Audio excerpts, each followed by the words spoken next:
Rising Mystic Babes.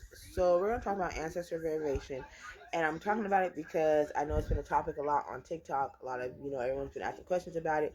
So this is my take on it. Before you work with any deities, I don't care who it is, Oshun, Sacred Murte, Papa Legba, Heke, whoever it is, I don't care who it is.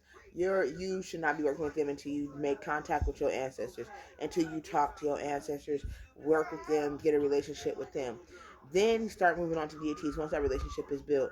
Now, how do you do that?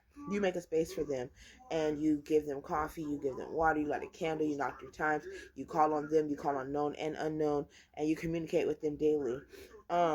Now there's people who are like, you can't, I don't have an altar. You don't need an altar. You can use your counter space.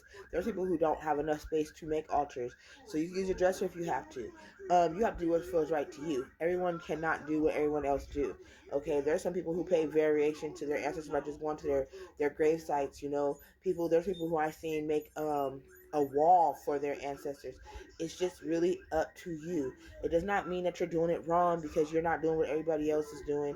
It doesn't mean that your way is right or the other person's way is wrong.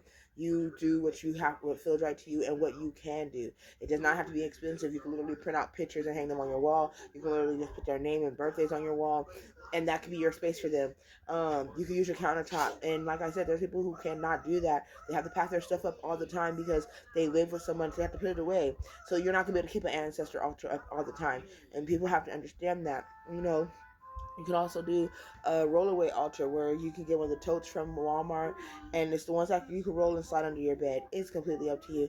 Don't feel like you're doing your journey wrong because somebody else said this and somebody else said that. You take what works for you and what works best in your aspect. Only thing that I do say is do not work with no deities or anything until you make that relationship with your ancestors. Okay? Love you guys.